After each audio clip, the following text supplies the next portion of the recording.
तो जिस घड़ी का आप सब लोगों को बेसब्री से इंतजार था, इंतजार के लम्हे खत्म हो गए हैं और अब हम शुरुआत करने वाले हैं अपने एग्जिट पोल के आंकड़े देने का सिलसिला। शुरुआत पहाड़ से, शुरुआत देवभूमि से।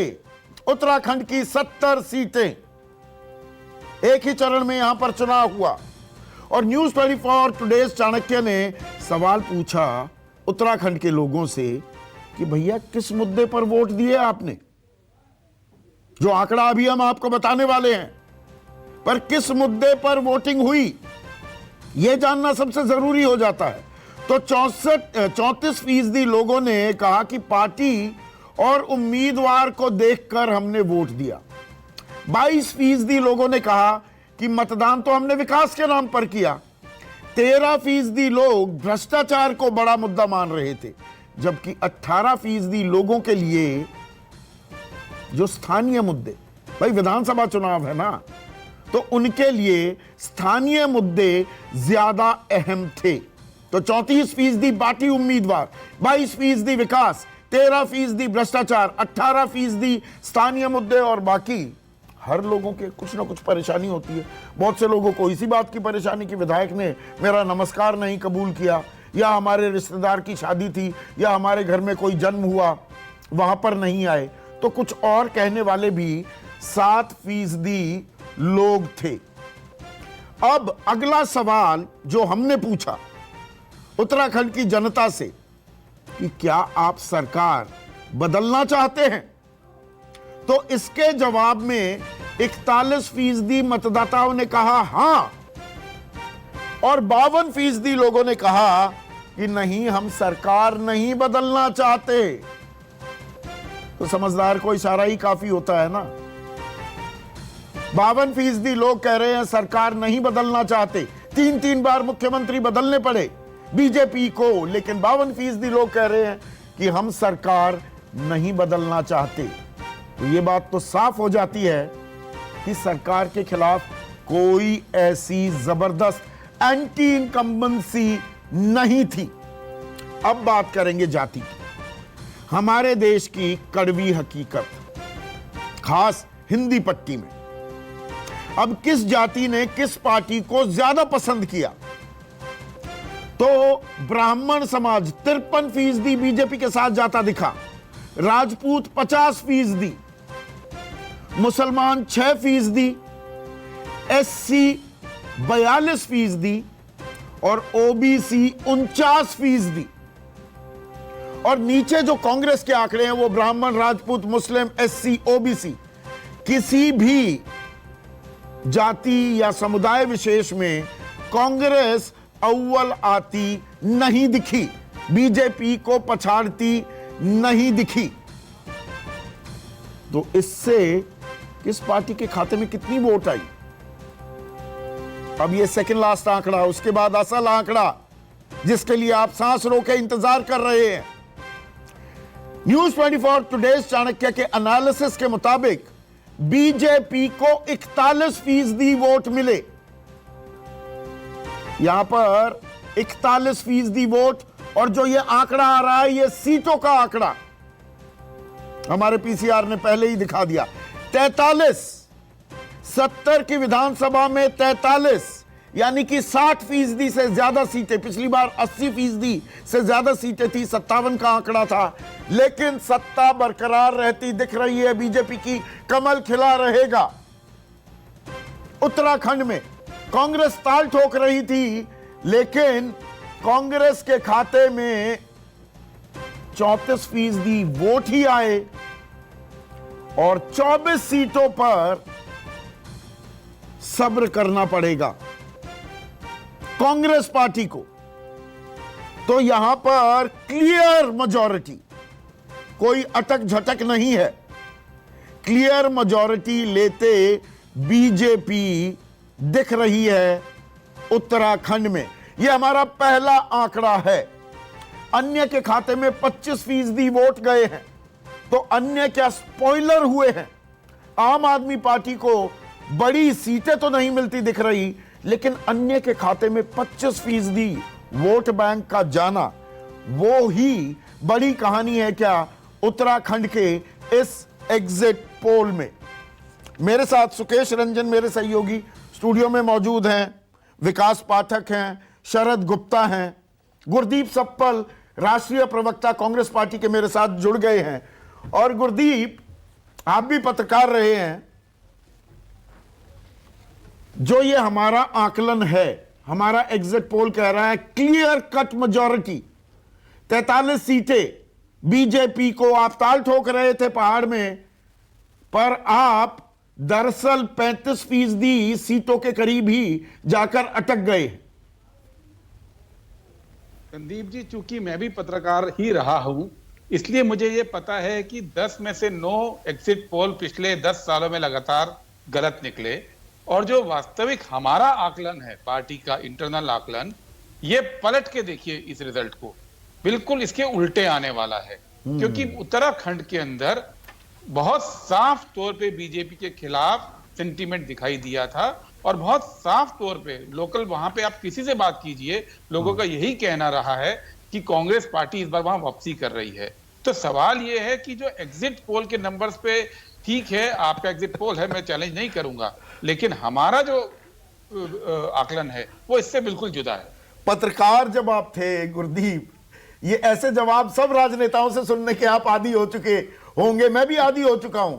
मतलब मीठा मीठा गप गप, कड़वा कड़वा थू थू। अभी मैं कह देता 43 सीटें हमारा आकलन कह रहा है, कांग्रेस जीत रही, तो आप कहते कि हाँ ये बिल्कुल सटीक है, नब्ज पकड़ ली है न्यूज 24 टुडे चाणक्य ने। संदीप जी, आपके आने से पहले मैं दूसरे चैनल पे था, वहां जीता हुआ दिखा रहे थे, वहां भी मैंने यही बोला कि अभी रुकिए, क्योंकि एग्जिट पोल इस देश के अंदर जितनी ज्यादा उसमें एरर है, 40 से 50% का एरर दिखता है अलग अलग चैनल्स के ऊपर, तो इसलिए वो बहुत ज्यादा प्रमाणिक नहीं है। ग्राउंड रियलिटी पार्टीज जानती हैं, हर पार्टी को पता होता है कि उसकी ग्राउंड रियलिटी क्या थी, और हम जानते हैं कि उत्तराखंड के अंदर बीजेपी ध्वस्त थी, 3 मुख्यमंत्री जो उसने बदले थे, और जो प्रशासन दिया था वहां के लोग खुश नहीं है, और ये आपको फाइनल रिजल्ट में दिखेगा।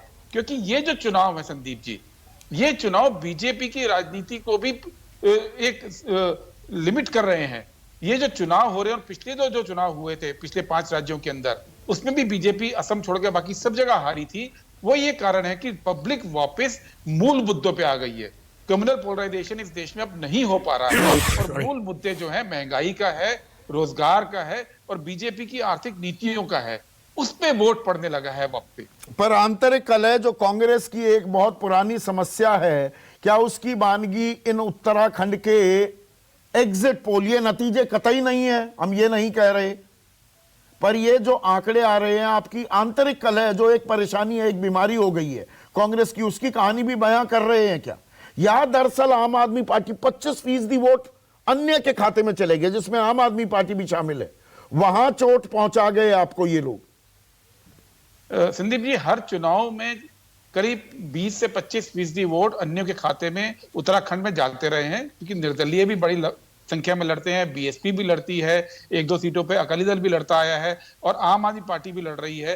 तो ये लगातार पिछले हर चुनाव का ट्रेंड है कि कांग्रेस और भाजपा मिला के 75% वोट लेते हैं, और बाकी 25% बाकी के खाते में जाते हैं। जहां तक कांग्रेस पार्टी के अंदर, ठीक है, एक हमारे यहाँ भीतरी लोकतंत्र तो है ही, जिसका असर दिखता भी है, लेकिन उत्तराखंड के अंदर ये सच है कि फाइनली कांग्रेस पार्टी ने एकजुट होकर चुनाव लड़ा था। गुरदीप,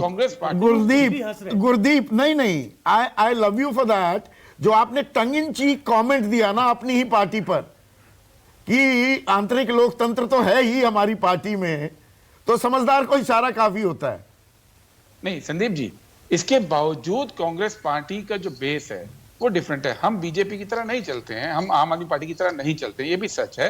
कांग्रेस पार्टी ने मुद्दों उसका नुकसान भी उठाते रहेंगे क्या? ऐसे ही चलते रहेंगे, नुकसान उठाते रहेंगे शहजाद पूनावाला, और आप मुस्कुराते रहेंगे। कमल फिर से खिल रहा है, 3 मुख्यमंत्री भी बदलने पड़े, एंटी इनकम्बेंसी भी थी, पर यहां तो बम बम है, कमल खिल रहा है।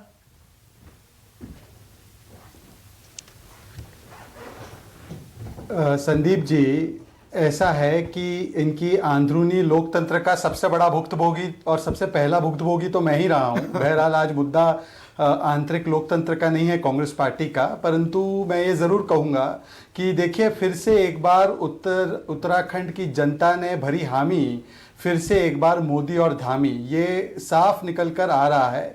और मैं आपको साधुवाद दूंगा कि कम से कम उत्तराखंड के मामले में आपने दिशा और दायरा दोनों ही सटीक प्रिडिक्ट किया है आपके एग्जिट पोल ने, परंतु मुझे लगता है कि इससे भी बेहतर नतीजे होंगे। इसके 3 कारण हैं। सबसे पहले कि प्रधानमंत्री नरेंद्र मोदी ने जिस प्रकार से उत्तराखंड की चिंता की है लगातार पिछले 7 वर्षों से, और जिस प्रकार से चारधाम का, केदारनाथ जी का और जो ऑल वेदर रोड है, जिस प्रकार से मुख्यमंत्री धामी साहब भी आए, उसके बाद उन्होंने तुरंत एक युवा मुख्यमंत्री के नाते जिस प्रकार से तमाम हमारी केंद्रीय योजनाओं को जमीन पर उतारा है, तो महिलाओं के बीच भी बहुत ज्यादा पॉपुलैरिटी रही है। और इसी का परिणाम स्वरूप आप देख रहे हैं वो आंकड़े तो हमने बताया कि किस किस आधार पर किया काम, भ्रष्टाचार, विकास।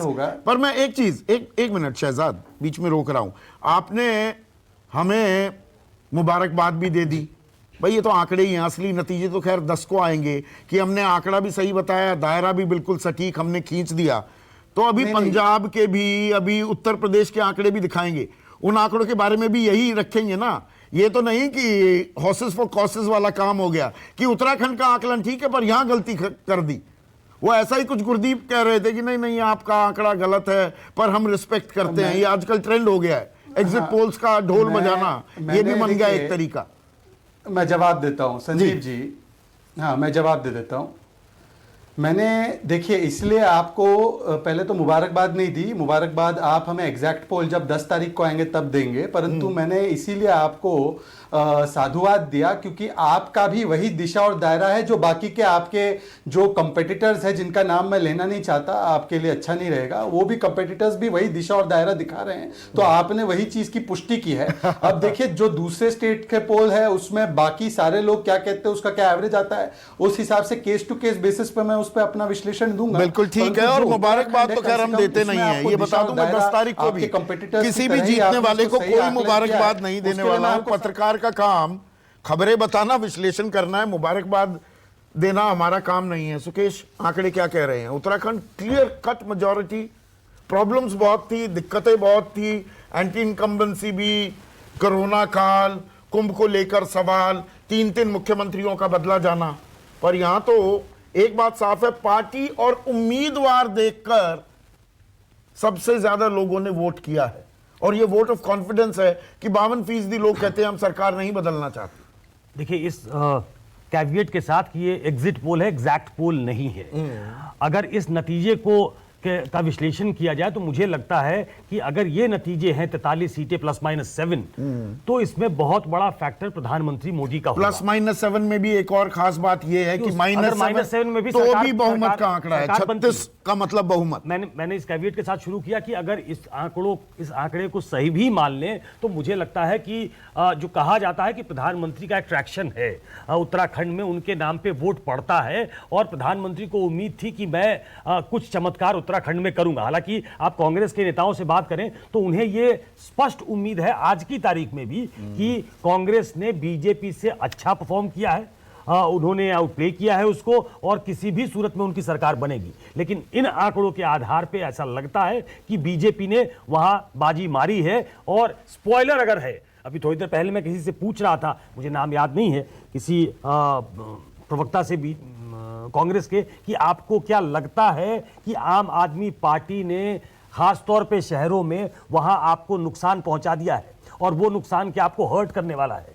मेरी वो आशंका लगता है सही साबित हो रही है इन आंकड़ों के आधार पे कि आम आदमी पार्टी ने एक साइजेबल वोट जो है वो कांग्रेस पार्टी का काटा है और इसलिए जो +-3 के साथ जो +-3 है तो हो सकता है वो 0 भी हो सकता है, हो सकता है वो 6 भी हो जाए। इसमें हमें बीएसपी को नहीं भूलना चाहिए। 3 जगह ऐसी है जहां बड़ी मजबूती से बीएसपी लड़ रही है और 2 जगहें बताई जाती हैं जो उत्तराखंड के जानकार हैं वहां निर्दलीय भी जीतेंगे। तो अभी ये 3 का आंकड़ा सिर्फ आम आदमी पार्टी का आंकड़ा है, ये भी कहना नहीं, थोड़ा जल्दबाजी हो जाएगी। आम आदमी पार्टी ने चूंकि वहां बहुत सीटों पे चुनाव लड़ा है, उन्होंने अपना एक मुख्यमंत्री का उम्मीदवार भी घोषित किया था, तो मैं बसपा और दूसरी पार्टियों से, सपा भी एक जमाने में वहां चुनाव लड़ती थी, इस बार मुझे मालूम नहीं सपा कितनी सीटों पे लड़ी है, मुझे याद नहीं है ये, लेकिन आम आदमी पार्टी वहां एक सीरियस कंटेंडर बन के गई थी और अपना एक मुख्यमंत्री पद का उम्मीदवार भी घोषित किया। उत्तराखंड क्या कह रहा है? उसने काट लिया क्या वोट?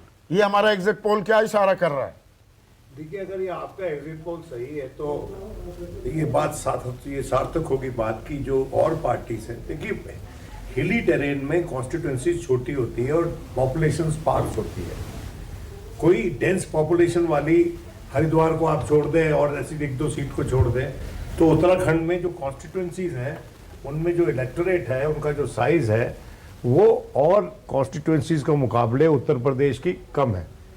और वहां पर अगर कोई और प्रतिद्वंदी आ जाता है और वो वोट उस तरफ चला जाता है, जो कि आज के दिन आम आदमी पार्टी इस पोजीशन में है कि ना जीत रही हो तब भी वोट अट्रैक्ट कर सकती है, तो बीएसपी और आम आदमी पार्टी आपको देखना पड़ेगा, अगर ये सच होता है तो, कि उनकी जो जॉइंट रैली है और जो गैप जिससे बीजेपी जीती है उसमें क्या फर्क है। फिर पर ये अंतिम नतीजे नहीं है। और अब एक और आंकड़ा आपको देने वाला हूं। अब हम बात करने वाले हैं पंजाब की 117 सीटों की, और 5 कॉर्नर्ड फाइट थी इस बार। नमस्कार, मैं हूं मानक गुप्ता। अगर आपको हमारा ये वीडियो पसंद आया हो तो इसे लाइक और शेयर जरूर करें, और हां, हमें सब्सक्राइब और फॉलो करना ना भूलें ताकि आप देश और दुनिया की कोई खबर मिस ना करें। तो जुड़े रहिए हमारे साथ और देखते रहिए न्यूज़ 24।